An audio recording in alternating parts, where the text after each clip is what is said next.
Welcome to Unit 6-8. This is going to be some quadratic equations and quadratic functions, but utilizing word problems. So we're going to take what we know about solving quadratic equations and apply them to some real-life situations, some application problems here, specifically with what we're going to call maximums and minimums. In other words, we'll be looking at a movement of an arc, either going up and down like this or the other way. Usually in these types of things, talk about velocity, we're going to utilize gravity where something goes up in the air and then lands again. Alright, so today we'll review methods of solving quadratic word problems focusing on maximums and minimums. So, why don't you just follow along with this first example here. Don't write anything, we'll do all the work for you, and just sit back and relax here. It says a young boy is launching a toy rocket he got for his birthday from the top of an 8-story building. And we're going to set this building, let's just say, at 80 feet high. So here we go. We've got this this young guy. He's got his rocket that he got for his birthday, and he's going to launch this thing up. And, of course, it's going to make an arc that goes up and then, of course, comes down. And what we want to know is, what's the maximum height that this rocket's going to reach? Okay, so the formula given for the maximum height that this rocket will reach is what you see right there. H equals negative 16t squared plus 64t plus 80. What is the maximum height that the rocket will reach, and how many seconds will it take to reach that height? So we have two questions to answer here. Now, first things first, when we're seeing an equation like this, let's see if we can dissect the equation, understand what's going on. So let's take it one piece at a time. The h here is the height of the rocket, whether that height is 0 when it's laying on the ground, or if it's at 80 feet when it's sitting on top of the 8th floor of the building, and then as it accelerates up to its maximum height. The negative 16 there is the force of gravity in feet. That's a constant. No matter what you drop from a building or fall out of a sky or shoot up in the air and land, we always have the constant pull of gravity at negative 16 feet there per second. And that's going to be negative 16t squared. The 64t, this is what we call initial velocity. So the linear term is initial velocity. It's when something is launched. How fast is it moving at the outset of it launching or being thrown or shot or whatever. And finally, the constant, the plus 80, the C value out there, that's actually where it starts. So sometimes things start on the ground like a golf ball or a soccer ball. And sometimes things start at shoulder height like a football if you're throwing it, or a frisbee. And some things like this on top of a building where we're shooting something off, and it's going to start at 80 feet here. So let's get to answering our questions. So the h equals negative 16t squared plus 64t plus 80. To find the maximum height, let's consider the height at the end of the flight. This is one of the things we can utilize here, is that when the flight of this rocket is over, of course, we know it's going to land on the ground, and it's going to end up at 0 height. So we're going to set our h equal to 0.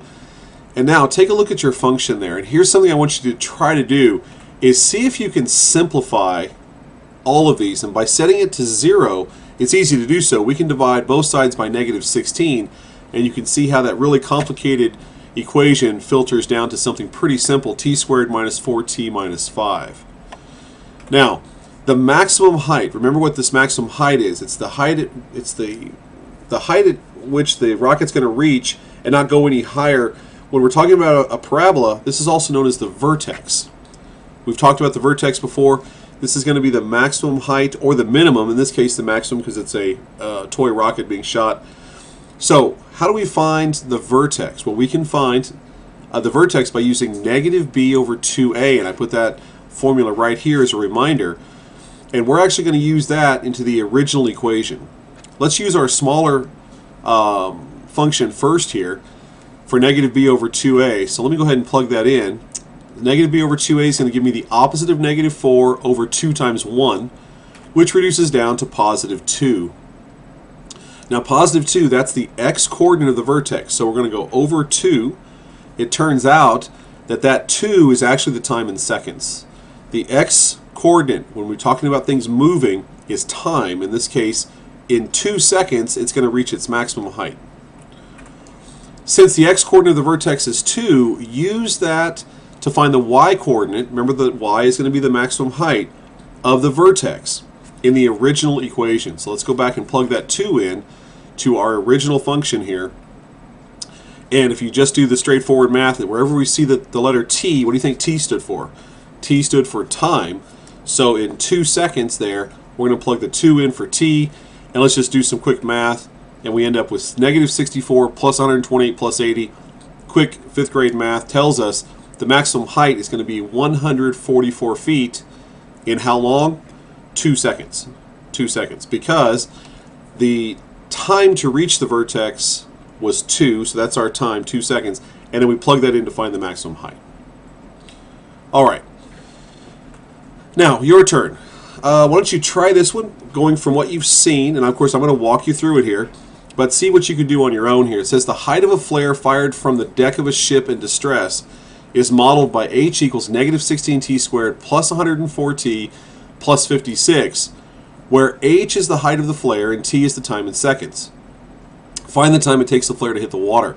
So, we've got a ship in distress here. You can see the picture there on the bottom left. The captain's going to shoot this flare off, and he wants to know how long is this flare actually going to be in the air for someone to see it. Okay, so this is our function given to us here, and the flare is going to take off, and it's going to be, of course, affected by gravity after the initial velocity and after its initial height. So again, let's dissect our question here. The height of the flare is h. The force of gravity in feet is going to be negative 16. The initial velocity of the flare coming out of the flare gun is 104. And the initial starting height is going to be 56 feet. So it's 56 feet off, higher than the water. All right, let's get to our answering of our question here. Now, what was our first thing we did with this?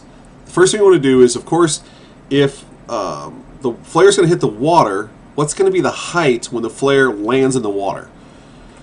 Hope you can see that that's going to be 0. So that's really what we want to know, is how long is this thing going to stay in the air and then douse itself into the ocean water there. So the height will be 0. Now let's see if we can simplify that function, and with a little bit of work there, you can see they're all even. They look like 4 can go in. Well, if if 2 can go in it and 4 can go into it, then we should be able to divide an 8 out, in this case negative 8. So reduce that function down to some smaller numbers. Whenever you can do that, and you will be asked to do that, it'll save you a lot of grief if you just simplify your functions first, okay? Since we're finding the time when the flare will hit the water, that is when its height is 0, use the quadratic formula to find the zeros of the function. Remember, we've talked about the quadratic formula will give us zeros, x-intercepts, roots, and solutions. In this case, we're finding it when the height is 0. So let's plug that in. So we're going to take this, and we're going to set our function equal to 0 there, which we did. A is 2, B is negative 13, C is negative 7. Remember our song from previous lesson. So here's our song, and you'll have to forgive the X there. It's a little bit cut off, but it's still the X. And now, let's go ahead and just plug in our value. So it's the opposite of B is positive 13. It's going to be 13 squared. Maybe it should say negative 13, but it's going to be positive anyway. And we just do our math here. So remember to multiply backwards. So multiply backwards. Now with this set up, at any time here you can press pause and try to finish. I think I went a little too quickly there, but nonetheless, see what you can do.